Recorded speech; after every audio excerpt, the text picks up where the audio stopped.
ഈ ചിത്രത്തിലേക്ക് നിങ്ങളൊന്ന് നോക്കിക്കേ. ഇതിനു മുമ്പ് ഇങ്ങനെയൊരു പിക്ചർ നിങ്ങൾ എവിടെയെങ്കിലും കണ്ടിട്ടുണ്ടോ? മിക്കവരും കണ്ടിട്ടുണ്ടാവാം. ഈ മാതാവ് അറിയപ്പെടുന്നത് ഗ്വാഡലൂപ്പെ മാതാവെന്നാണ്. ലോകത്തിലുള്ള എല്ലാ അമ്മമാരുടെയും അമ്മയായിട്ടാണ് ഈ മാതാവ് അറിയപ്പെടുന്നത്.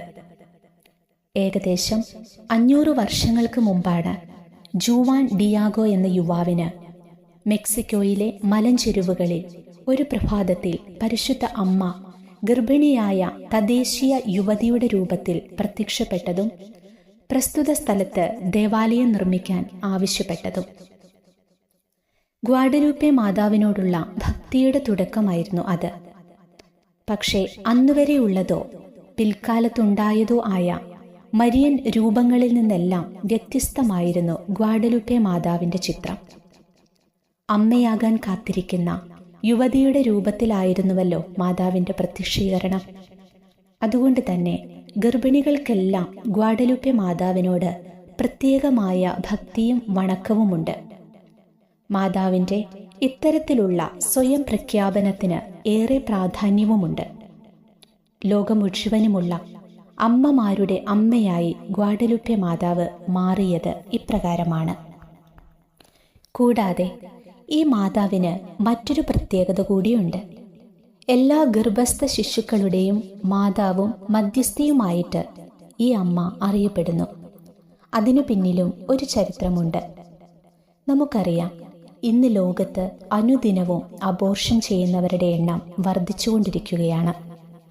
അമേരിക്കയിൽ വ്യാപകമായിരുന്ന അബോർഷന്റെ മുന്നേറ്റത്തെ തടയുന്നതിനായി ദിവംഗതനായ ആർച്ച് ബിഷപ്പ് ഫുൾട്ടൻ ജേഷ്യൻ ഗർഭസ്ഥ ശിശുക്കളുടെ ആത്മീയ ദത്തെടുക്കലിനെ പ്രോത്സാഹിപ്പിച്ചിരുന്നു.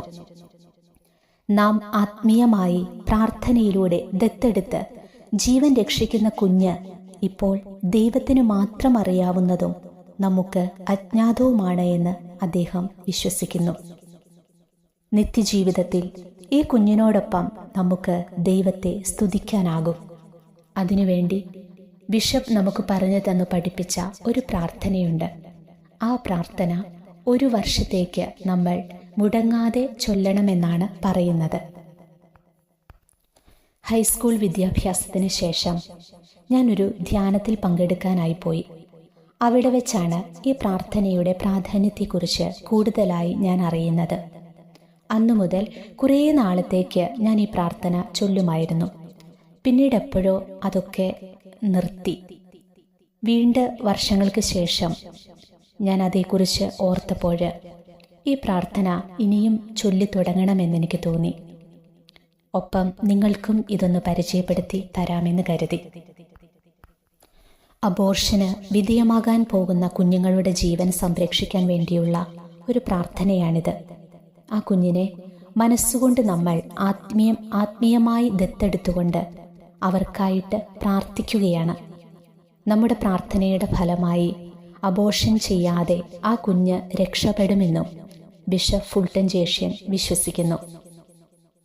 അതിനുവേണ്ടി തയ്യാറാക്കിയ ഈ പ്രാർത്ഥന നമുക്ക് സ്നേഹത്തോടെ വിശ്വാസത്തോടെ ചൊല്ലി പ്രാർത്ഥിക്കാം.